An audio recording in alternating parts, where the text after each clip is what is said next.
Hello, I'm Hurwi, and today's episode of The Cutting Edge, we are going to be looking into a study published in 2023 in the Frontiers of Neuroscience. It was done by Shuya E. Zhu and Geoffrey J. Goodhill in Washington University and St. Louis, of course, the United States. It is titled, From Perception to Behavior, the Neural Circuits Underlying Prey Hunting in Larval Zebrafish. It is, of course, a review. But anyways, let's get into it. It's a very interesting study. So, we are diving into the extraordinary world of larval zebrafish, and even more extraordinary neuroscience behind how they hunt. Don't be fooled by their size. These fish are tiny, but they are changing how we think about sensory motor transformation, perception, and behavior. So why zebrafish? Let's begin with the star of the show, the Neo-Riro, the zebrafish. So why study their hunting behavior? Zebrafish are vertebrates, meaning their neural architecture shares key similarities with ours. But as larvae, they're tiny, transparent, and genetically modifiable. This means scientists can literally watch their brains in action, neuron by neuron, while they're doing things like hunting prey. This optical accessibility, combined with advanced imaging techniques like 2-photon calcium imaging, makes them the perfect model for linking perception to action across the brain. So, vision at the core of hunt. Zebrafish hunt by sight. When they spot prey like paramecium, the whole cascade of neural events kicks off.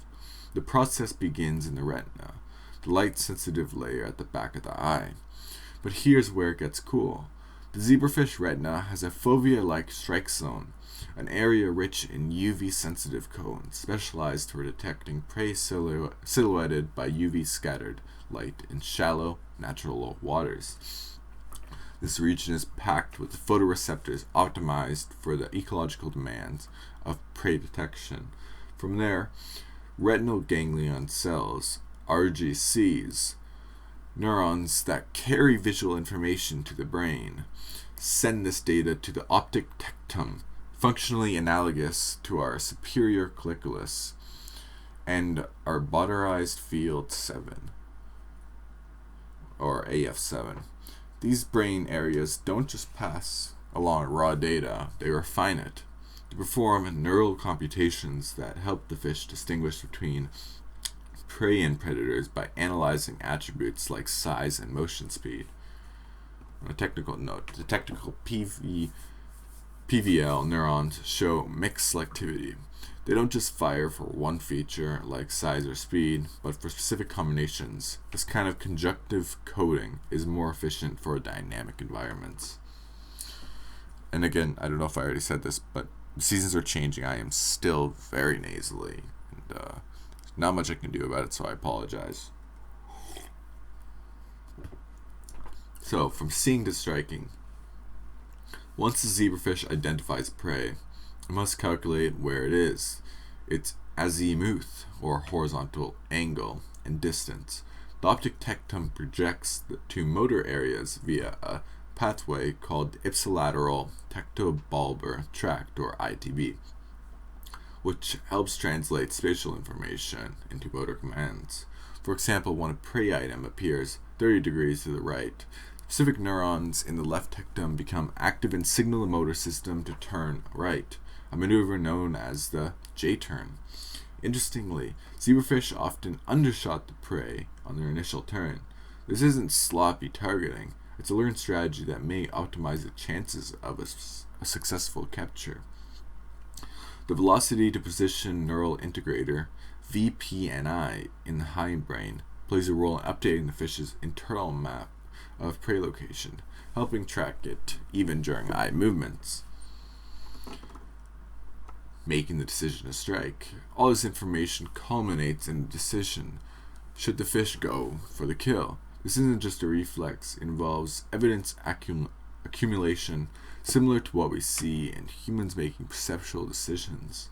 Clusters of neurons in the anterior hindbrain act like bounded integrators. They collect sensory evidence until a threshold is reached, at which point a motor command is issued. The nucleus of the medial longitudinal fasciculus, or NMLF, and reticulospinal neurons are the executioners. They control all the tail flicks and capture swims.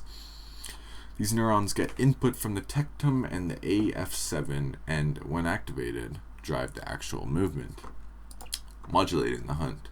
But it's not all stimulus and response. Internal states matter. Zebrafish switch between exploration and exploitation roughly every 20 minutes. This rhythm is endogenous, self-generated.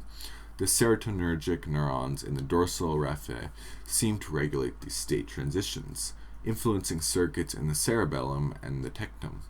Hunger also shifts the thresholds for perception and action.